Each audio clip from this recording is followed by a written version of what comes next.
Hello dear students, today we are going to learn about chain the voice. There are two types. First, active voice, second, passive voice. What is active voice? In the active voice, the subject is the door of the action. The action passes over from the subject to the object. Active voice ला मराठीमध्ये कर्तरी प्रयोग म्हणतात. आता बघा विद्यार्थी मित्रांनो, active voice ची जी आपण डेफिनेशन आता सांगितली त्याचं मराठीमध्ये कसं होईल? म्हणजे कर्तरी प्रयोगात कर्ता हा क्रिया करत असतो, म्हणजे कर्ता हा नेहमी सक्रिय क्रिया करणारा असतो व ती क्रिया कर्मावर घडत असते. Now next, what is passive voice? In the passive voice, the subject is not the door of the action, rather the action is done to the subject. Passive voice ला कर्मणी प्रयोग म्हणतात. तर कर्मणी प्रयोगात कर्ता क्रिया करत नाही, त्या वाक्यातील क्रिया कर्त्यावर घडत असते. बघा बरेच वेळा परीक्षेमध्ये तुम्हाला चेंज द वॉइस हा टॉपिक पेपर मध्ये येत असतो. एकतर परीक्षेमध्ये येत असताना ब्रॅकेट मध्ये इन्स्ट्रक्शन दिलेली असते, मेक इट पॅसिव्ह वॉइस किंवा मेक इट ऍक्टिव्ह वॉइस किंवा rewrite the following sentence in the passive voice किंवा begin the sentence dot dot dot. म्हणजे जे ऑब्जेक्ट असते ते तुम्हाला सब्जेक्ट ठिकाणी करायचं घ्यायचं असते, त्या ठिकाणी फक्त त्यांनी सब्जेक्ट मेन्शन केलेलं असते. अशा प्रकारचं म्हणजे असे 4-5 प्रकारे तुम्हाला कुठल्या तरी पेपर मध्ये एक विचारण्यात येत असते. एक तर चेंज वॉइस म्हणून येईल किंवा मी आता सांगितल्यानुसार rewrite the following sentence in the passive voice अशा प्रकारचं येईल. Now see passive voice of assertive sentence म्हणजेच काय? विधान वाक्याचे पॅसिव्ह वॉइस करणे. आता विधान वाक्याची पॅसिव्ह वॉइस करत असताना सगळ्यात पहिले आपण काय करू विद्यार्थी मित्रांनो, की नेमकं कोणकोणत्या टेन्सचे पॅसिव्ह वॉइस मध्ये रूपांतर होते. तर बघा पॅसिव्ह वॉइस करत असताना simple present tense, present continuous tense, present perfect tense, त्याचबरोबर पास्ट टेन्स मधील simple past tense, past continuous tense, past perfect tense आणि फ्युचर टेन्स मध्ये सिंपल फ्युचर टेन्स आणि फ्युचर परफेक्ट टेन्स या सर्व टेन्स म्हणजे जवळपास 8 प्रकारचे जे टेन्स सांगितलेले आहेत, या 8 प्रकारच्या टेन्स तुम्हाला पॅसिव्ह वॉइस करता येत असते विद्यार्थी मित्रांनो. आणि पेपर मध्ये सुद्धा येत असताना या 8 प्रकारांमधूनच कुठेतरी एका प्रकाराचं तुम्हाला व्हॉइस बनवायला येत असते, ते तुम्हाला स्वतःला ओळखायचं असते. याबद्दल मी तुम्हाला माहिती नंतर सांगणारच आहे नेक्स्ट व्हिडिओ मध्ये. तर आज आपण काय करूया, प्रेझेंट टेन्स मधला पहिला जो टॉपिक आहे त्याकडे लक्ष देऊया. म्हणजे फर्स्ट टाइप जो आहे तो म्हणजे passive voice of simple present tense. या प्रकारामध्ये आपण व्हॉइस कसं बनवायचं म्हणजे transformation of active voice to passive voice कसं करायचं, तर त्या पद्धतीने आपण लक्षात घेऊया. Let us see the formula of passive voice of simple present tense. म्हणजे आपल्याला सिंपल प्रेझेंट टेन्स जर वाक्य आलं असेल आणि त्याला पॅसिव्ह वॉइस मध्ये जर कन्वर्ट करायचं असेल तर कोणत्या प्रकारचा फॉर्म्युला यूज करायचा, कोणत्या प्रकारचं कन्स्ट्रक्शन यूज करायचं? बघा, object plus present to this form that is am, is, are plus V3 plus by plus subject. बघा विद्यार्थी मित्रांनो, या ठिकाणी येणारी प्रत्येक सेंटेन्स जी आहे ही प्रत्येक सेंटेन्स मी तुम्हाला सिंपल प्रेझेंट टेन्स देणार आहे आणि या ठिकाणी आपण याची प्रॅक्टिस सुद्धा करून घेणार आहोत. तर अशा वेळेस कसं करणार आपण सिंपल प्रेझेंट टेन्सच्या वाक्यामध्ये कसं करणार? तर यासाठी सिंपल प्रेझेंट टेन्स जर आपल्याला वाक्य दिलेलं असेल, आपण मागच्या तासामध्ये टेन्स हा पूर्ण टॉपिक बघितलेला होता नाही का. तर या ठिकाणी आता let us some example. Number 1, I write a letter.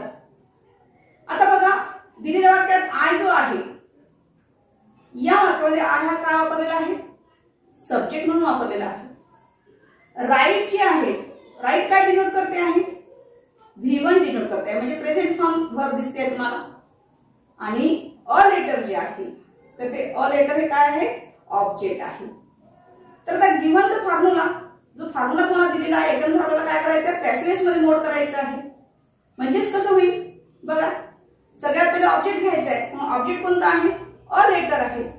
चला अ लेटर घेतला आपण. चला पॅसिव्हाइज करण्यासाठी आपल्याला अ लेटर घेऊन घ्यायचं.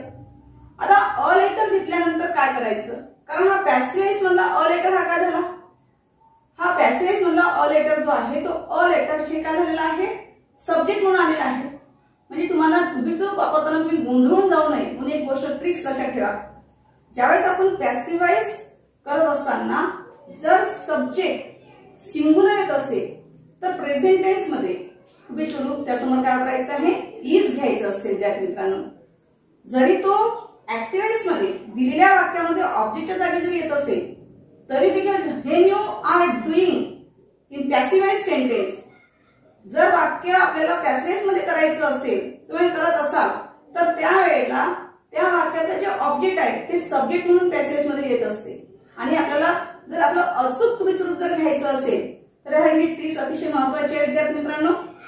तर या ठिकाणी अ लेटर जो हा पॅसिव्हाइज सब्जेक्ट झालेला आहे तर अ लेटर हा सिंग्युलर असल्यामुळे आपण या ठिकाणी टू बी रूप काय घेतला, प्रेझेंट टेन्स टू बी रूप इज वापरलेला आहे.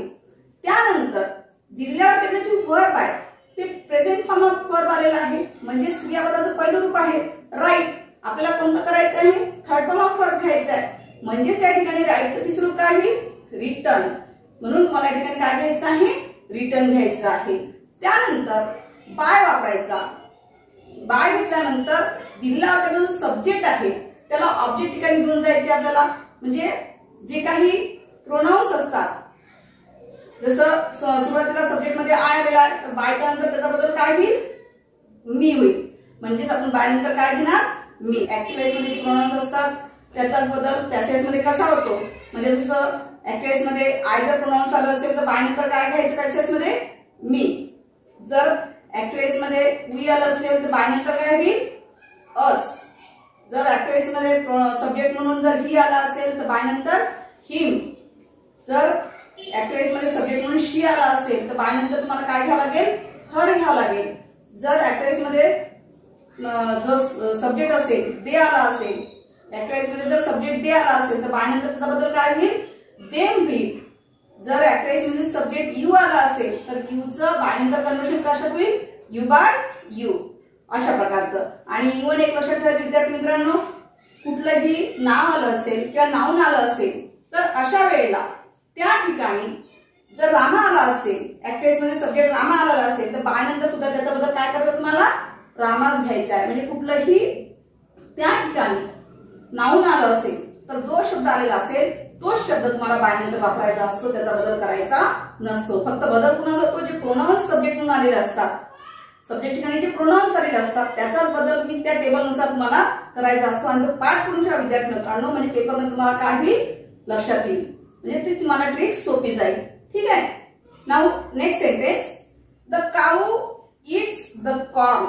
बघा ब्रॅकेटमध्ये तुम्हाला जर चेंज वाईज दिलं असेल कसं होईल, पहिले सगळ्यात पहिले काय करायचं विद्यार्थी मित्रांनो, सगळ्यात पहिले जेव्हा तुम्हाला ब्रॅकेटमध्ये इन्स्ट्रक्शन दिलेलं असेल चेंज वाईज किंवा मेक इट पॅसिव्हाइज असं जर दिलं असेल, सगळ्यात पहिले तुम्ही ऑब्झर्व काय करायचं, त्या वाक्यामध्ये कोणतं वर्ब आलेलं आहे, त्या वाक्यातलं वर्ब कोणतं आहे आणि ते वर्ब काय दर्शवते आहे, म्हणजे कुठला टेन्स आहे हे तुम्हाला लक्षात येते.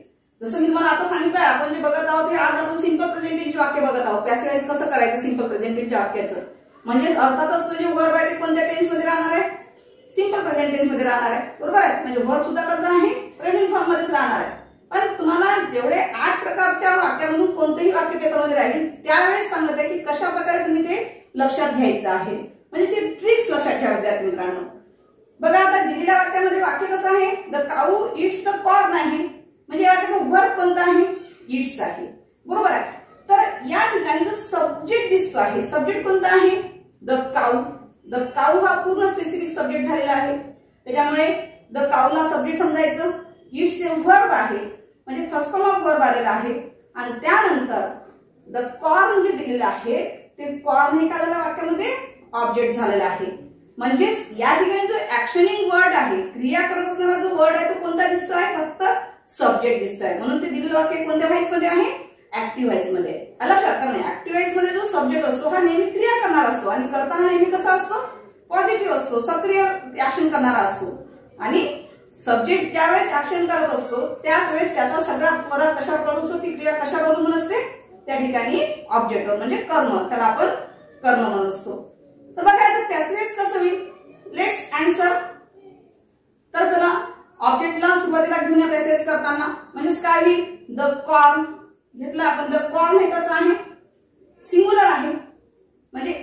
आलेला आहे. जर एक वचनी आलं असेल, सिंग्युलर आलं असेल तर to be zero present tense मध्ये काय घ्यावं लागेल? इज. तर द कॉर्न इज. आणि जे वर्ब आहे ते वर्ब तुम्हाला काय वापरायचं आहे? थर्ड फॉर्म यूज करायचं आहे. म्हणजे इटचं तिसरं रूप काय होईल? इटन. नंतर त्यानंतर बाय घ्यायचं अकॉर्डिंग टू दिस फॉर्म्युला. आणि नंतर सब्जेक्ट कोणता दिलेला आहे? द काऊ दिलेला आहे. जसं दिलेलं आहे द काऊ, जे फक्त मी तुम्हाला जे प्रोनाउन्स सांगितले त्याचाच बदल होतो पॅसेज करत असताना बायच्या नंतर. पण इथे द काऊ आलेला आहे, म्हणजे द काऊ आला असेल तर तुम्हाला इकडे काय घ्यावं लागेल? बाय नंतर निश्चितच द काऊ घ्यावं लागेल, नाही का? म्हणजे बघा कसं उत्तर होईल. The corn is eaten by the cow, नाही का? Number next, he sings songs. बघा, ही सिंग्स सॉंग्स दिलेला आहे. Make it passive voice. आपल्याला पॅसिव्ह वॉइस बनवायचं आहे, पण दिलेलं वाक्य कसं आहे? ऍक्टिव्ह वॉइस मध्ये आहे. म्हणजेच काय करावं लागेल? या वाक्यातला पहिल्यांदा सब्जेक्ट ओळखा. सब्जेक्ट कोणता आलेला आहे? ही. वर्ब कोणतं दिसते आहे? सिंग्स दिसते आहे. आणि ऑब्जेक्ट जे आहे ते ऑब्जेक्ट कोणत्या विद्यार्थी मित्रांनो? सॉंग्स हे ऑब्जेक्ट आलेलं आहे. आता according to this formula, according to this construction बघायचं आपल्याला. मग सगळ्यात पहिले काय करायचं? दिलेल्या वाक्यातला ऑब्जेक्ट सुरुवातीला घ्या, सब्जेक्ट जागी पॅसेज करत असताना. मग या ठिकाणी काय दिसते तुम्हाला? सॉंग्स दिसते. येणारा जे पॅसिव्ह सब्जेक्ट आहे तो येणारा पॅसिव्ह सब्जेक्ट कसा आहे? सिंग्युलर आहे की प्लुरल आहे? बघून घ्या. प्लुरल आहे, कारण ते अनेक वचनी दिसते. प्लुरल मीन्स अनेक वचन. जर अनेक वचनी असेल तर आपल्याला प्रेझेंट टेन्स मध्ये जी टू बीची रूप असतात ते अनेक वचनी रूप वापरायचं आहे. म्हणजे तुम्हाला या ठिकाणी काय घ्यावं लागेल? आर घ्यावं लागेल, नाही का? तर विद्यार्थी मित्रांनो, तुम्ही टू बीचं रूप घेत असताना फार गडबड करत असता, त्याच्यामुळे प्रत्यक्षात लक्ष द्या कुठे कोणतं वापरायचं. जर आपला पॅसिव्हाइज सब्जेक्ट जर प्लुरल येत असेल तरच प्रेझेंट टेन्स मध्ये टू बीचं रूप अनेक वचनी वापरायचं असते विद्यार्थी मित्रांनो. म्हणून या ठिकाणी काय घ्यावं लागेल? आर घ्यावं लागेल. Songs are. त्यानंतर सिंगचं थर्ड फॉर्म करा. सिंगचं थर्ड फॉर्म काय होईल? सम. त्यानंतर बाय. आणि जो दिलेला सब्जेक्ट आहे ही, हिला आपल्याला ट्रान्सफर कशा मध्ये करायचं आहे? ऑब्जेक्ट मध्ये करायचं आहे. म्हणजे ही बाय हिम. तर हिचा बदल काय झालेला आहे तिकडे? हिम म्हणून घेण्यात आलेला आहे. Now next sentence, God protects us असं दिलेलं आहे. दिलेलं वाक्य सुद्धा ऍक्टिव्ह वॉइस मध्ये आहे. तर या वाक्याला सब्जेक्ट कोणता आलेला आहे? गॉड आलेला आहे. दिलेल्या वाक्याचा वर्ब प्रोटेक्ट्स आहे. प्रोटेक्ट्स काय इंडिकेट करते आहे? प्रेझेंट फॉर्म ऑफ वर्ब दिसते आहे. म्हणजे क्रियापदाचं फर्स्ट फॉर्म ऑफ वर्ब आहे, ते पहिलं रूप आहे. आणि अस जे आहे, अस हे काय झालेलं आहे? ऑब्जेक्ट आहे विद्यार्थी मित्रांनो. आता विद्यार्थी मित्रांनो, तुम्हाला एक गोष्ट लक्षात आली असेल, इथे जे ऑब्जेक्ट आहे अस, आपल्याला पॅसिव्ह वाक्य करायचं असेल तर आपल्याला सब्जेक्ट मध्ये कन्वर्ट करून लिहायचं असते. आतापर्यंत जेवढे काही सेंटेन्स आपण बघितले विद्यार्थी मित्रांनो, ती सगळ्या वाक्यामध्ये आपण जे ऑब्जेक्ट होतं ते ऑब्जेक्ट पॅसिव्ह मध्ये जशा तसं सब्जेक्ट म्हणून घेतलेलं होतं, नाही का? पण या वाक्यामध्ये अस हे ऑब्जेक्ट आहे. तुम्हाला अस जर ऑब्जेक्ट असेल आणि याला जर पॅसिव्ह मध्ये मोड करायचं असेल तर पेपरमध्ये विचारताना कसे तसे बघा, begin the sentence with V dot dot dot full stop bracket complete अशा प्रकारचे पेपरमध्ये असते विद्यार्थी मित्रांनो. मग तुम्ही मुलं कन्फ्युज होऊन जाता की कसं काय वा, इथे तर कुठे काय दिसत नाही. तर जो चार्ट मी मला सांगितला active voice to passive voice मध्ये जे प्रोनाउन बद्दल करायचं सांगितलं होतं, I by me, we by us, तर तो तुम्ही पाठ करून ठेवायचा विद्यार्थी मित्रांनो. जे असची जी पोझिशन आहे ते अस काय दिसते? ऑब्जेक्ट दिसते वाक्यामध्ये. या असला आपल्याला काय करायचं? पॅसिव्ह करत असताना सब्जेक्ट ठिकाणी घेऊन जायचंय, कारण अस ऑलरेडी हे ऑब्जेक्ट मध्येच येणार. ते तुमचं अस हा जो शब्द प्रोनाउन्स वापरलेला आहे अस, तर त्याला सब्जेक्ट मध्ये कन्वर्ट करत असताना तिथे तुम्हाला काय घ्यावं लागेल? निश्चितच वी घ्यावं लागेल विद्यार्थी मित्रांनो. तिथे जर तुम्ही अस घेऊन लिहितो म्हटलं तर तुमचं उत्तर रॉंग येईल. कारण आपल्याला पॅसिव्ह वॉइस मध्ये सुरुवातीला सब्जेक्ट घ्यायचा असतो. म्हणजे जे तुमचं दिलेल्या वाक्यातलं ऑब्जेक्ट आहे त्या ऑब्जेक्टचा बदल पॅसिव्ह वॉइस मध्ये सब्जेक्ट मध्ये कन्वर्ट करून लिहायचा असतो. ऑलरेडी जर ऑब्जेक्ट जशा तसं आपण सब्जेक्ट म्हणून घेऊ शकतो, परंतु इथे जे काय प्रोनाउन्स बदल दिसतो आहे जर तशापैकी जर आलेलं असेल तर अशा वेळेस निश्चितच तुम्हाला बदल करून करावा लागेल. बघा आता या सेंटेन्स मध्ये कसं होईल? Now see the answer, we. असचा बदल सब्जेक्ट मध्ये का झालेला आहे? वी झालेला आहे. म्हणजे वी हा सब्जेक्ट झाला पॅसिव्ह मध्ये. कसं आहे वी? प्लुरल फॉर्म आहे. दिलेलं वाक्य कोणत्या टेन्स मध्ये दिसते आहे? प्रेझेंट टेन्स मध्ये दिसते आहे. म्हणून वी समोर जे टू बी फॉर्म यूज केलं जाते ते कोणतं वापरणार तुम्ही प्रेझेंट टेन्स मध्ये? आर, म्हणजे वी आर. त्यानंतर क्रियापदाचं तिसरं रूप वापरायचं विद्यार्थी मित्रांनो. म्हणजे प्रोटेक्टचं तिसरं रूप काय होईल? म्हणजे दिलेला शब्द दिलेल्या वाक्यामध्ये जे वर्ब आलेलं आहे ते कोणतं आलेलं आहे? प्रोटेक्ट आलेलं आहे. मग प्रोटेक्टचं तिसरं रूप काय होईल? प्रोटेक्टेड होईल. नंतर त्यानंतर बाय घ्या आणि जर दिलेल्या वाक्यामध्ये सब्जेक्ट गॉड आला असेल तर शेवटी सुद्धा आपल्याला बाय नंतर काय घ्यायचं? पॅसेज करताना गॉडच घ्यावं लागेल. म्हणजेच बघा तुमचं उत्तर कसं आहे विद्यार्थी मित्रांनो? We are protected by God. अशा प्रकारचं तुमचं उत्तर तयार होईल, नाही का? Now see next example. Rama calls me. बघा या वाक्यामध्ये सुद्धा दिलेल्या वाक्यामध्ये सब्जेक्ट कोणता दिसतो आहे? रामा. वर्ब कोणता दिसते तुम्हाला? कॉल्स दिसते आहे. आणि ऑब्जेक्ट काय दिसते आहे? मी दिसते आहे विद्यार्थी मित्रांनो. म्हणजेच या ठिकाणी आपल्याला दिलेलं वाक्य ऍक्टिव्ह वॉइस मध्ये आहे. आपल्याला ट्रान्सफॉर्म इनटू पॅसेज करायचं असेल तर या ऑब्जेक्टचा बदल तुम्हाला सब्जेक्ट मध्ये करावा लागेल. म्हणजेच तुम्हाला काय करावं लागेल? मी जे ऑब्जेक्ट दिसते आहे त्या मीचं कन्वर्ट कशामध्ये करावं लागेल? पॅसेज करत असताना सब्जेक्ट मध्ये. म्हणजे मीचा सब्जेक्ट काय होईल विद्यार्थी मित्रांनो? आय होईल. करेक्ट. म्हणजे कसं होईल बघा आता? आय हा सब्जेक्ट तयार होईल आणि दिलेल्या वाक्यामध्ये वर्ब काय आहे? प्रेझेंट टेन्स मध्ये आहे, बरोबर आहे? तर या ठिकाणी प्रेझेंट टेन्स मध्ये जर वर्ब आलेलं असेल तर अशा सुबीचं रूप सुद्धा तुम्हाला काय घ्यायचं आहे? जर present tense to be verb आलं असेल, क्रियापदाचं पहिलं रूप वाक्यात आलं असेल तर आयच्या समोर नेहमी प्रेझेंट टेन्स मध्ये एम टू बी रूप वापर करायचा असतो. दिलेल्या वाक्यातला पॅसेज करत असताना सब्जेक्ट काय झालेला आहे? आय आलेला आहे. त्याच्यामुळे त्यासमोर काय घ्यायचंय तुम्हाला विद्यार्थी मित्रांनो? एम वापरा. I am. त्यानंतर क्रियापदाचं तिसरं रूप घ्यायचं आहे कॉल्ड. त्यानंतर अकॉर्डिंग टू फॉर्म्युला बाय वापरा आणि नंतर दिलेल्या वाक्यातला सब्जेक्ट आहे. या ठिकाणी सब्जेक्ट कोणता आहे? रामा. तर तुम्हाला इथं रामा एक व्यक्तीचं नाव आहे म्हणून तो ही आहे बाय नंतर हिम घेऊ द्या, अशी चूक कधी करू नका. जर नाऊन आलेलं असेल तर तुम्ही शेवटी नाऊनच घ्या विद्यार्थी मित्रांनो. म्हणजे रामा आला असेल बाय रामा घ्या. जर सब्जेक्ट सीता आली असेल तर सब्जेक्ट जसा जसा बाय नंतर सीता घ्या. म्हणजे कुठलंही नाऊन आलेलं असेल तर बाय नंतर तुम्हाला काय करायचं आहे? ऍज इट इज जशा तसं घ्यायचं असेल विद्यार्थी मित्रांनो. तर अशा प्रकारे विद्यार्थी मित्रांनो आज आपण चेंद्राईची सिंपल प्रेझेंट टेन्सची वाक्य आपण अभ्यासलेली आहेत, बघितलेली आहेत.